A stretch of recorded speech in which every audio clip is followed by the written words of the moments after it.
had something from a record like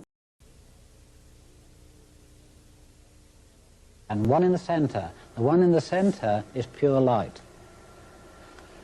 What happens is that if you spin light, or rather light as it is, contains the colors, and only when you slow it down or reflect it in some way will you get the colors out of it.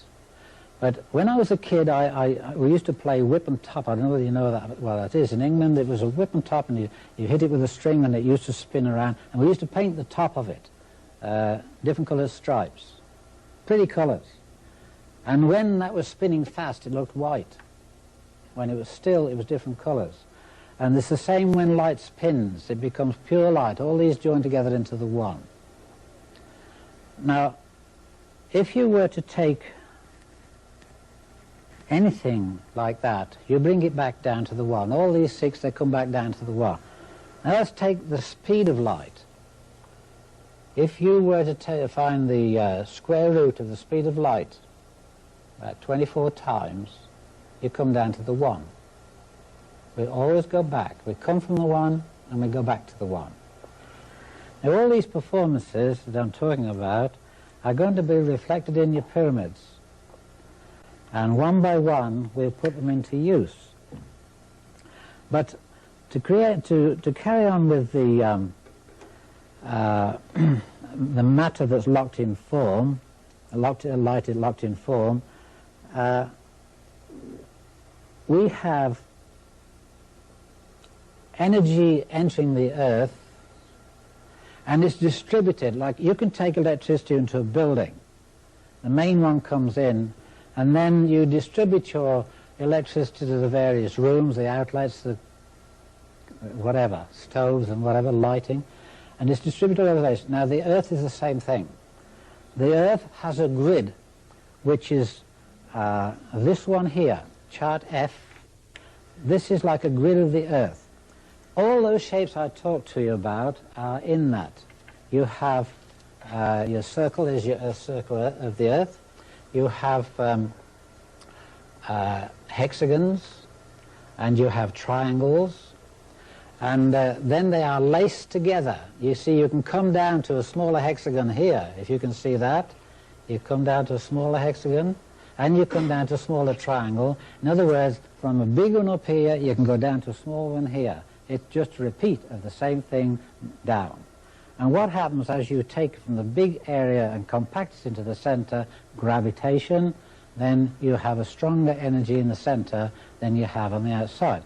You'll never get much strength in a large nucleus like you will a small one.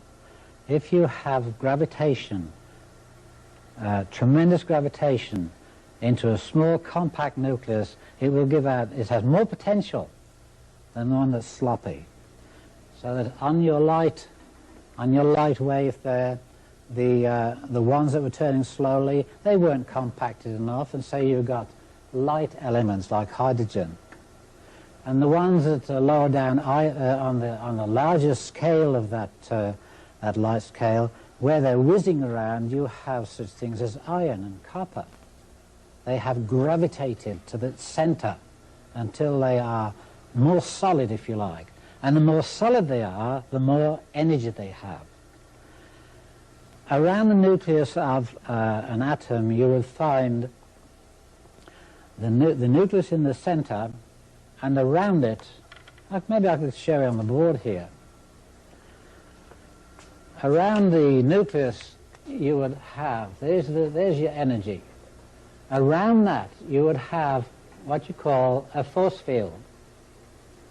And around that force field, let's say that's your force field, around that you would have magnetic field, which is in circles, isn't it? Goes in waves.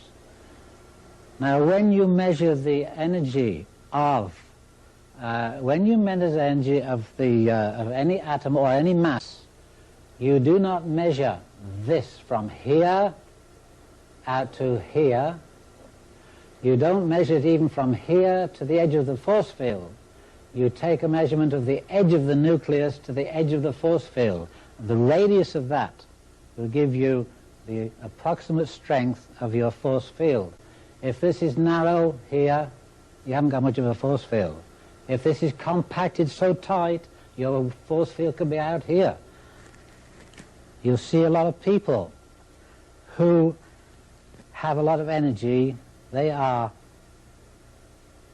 usually pretty good people, and they seem to always have plenty of energy. And if you are a person that could see an aura, you would see a wider aura around that person because they have that energy there.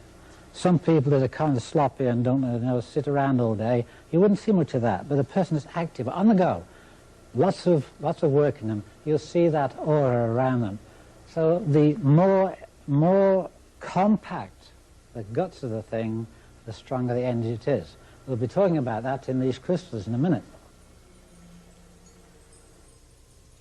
Now, in this grid of the Earth, you'll notice there are two triangles. And this is a little bit deceiving because this line actually travels through here. But on this triangle here, this line should not travel through. This one here should be on the top of this one here. And this line here should stop there and start again there, like that. So this one is on the top of the other, which indicates that the two triangles there are not touching. Now, whether they are an eighth of an inch apart, put your finger between them, that's nothing to do with it. They could be 8,000 miles apart. And so we have a situation like this. I made a cutout here so that you could see the Earth's grid. The Earth's grid is something like all this work here. All these lines, these are hot spots here. But I took the trouble to cut this out to show you how. The Earth itself, which is an icosahedron, that's 20 triangles covering the Earth, on those, like those triangles there. And if you saw the Earth like that, and then you took another one and took it over the poles, let's take this one here. Say you took this one and wrapped it up over the top of the pole to the other side. If you could see through the Earth, it would look like that. Okay? What do we have there? We have the Star of David.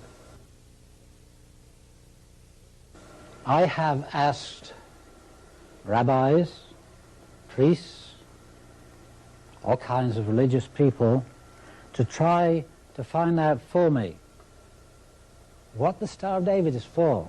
The usual answer is, well, it was the insignia, if you like to call it, or the logo on King David's banner. That's not good enough for me. This very grid here indicates that the Star of David, we'll talk more about it as I get into the crystals, this indicates very strongly that this one influences the other one, the other side of the Earth, and we have a working mechanism whereby one plate on this side of the Earth is working with the other. The sign of David is the sign of all energy. But these triangles here are not just flat, they're three-dimensional. Like this little one I have here. There's a triangle that you see. Now that fits like that into the Earth itself. 20 of them all fit to make what you call an icosahedron. Something like that, okay? Not going to deal too much on that. But they all face into the center of the Earth. Now, from the outside, we see the energy gravitating, it's big on the outside, gravitating into the center in this fashion. You see the coil, there's the coil there, and it's gravitating to the center. But it doesn't stay there. Then it repeats and goes out the other way to radiate away again. When this goes into the center of the Earth, it is facing another one opposite it. The points come together.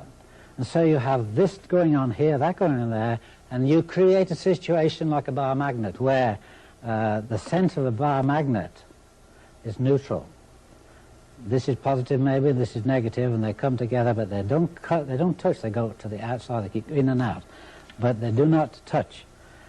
Now, I'm going to come back one moment to the light wave here to indicate to you and give you some kind of proof that everything is of the same energy.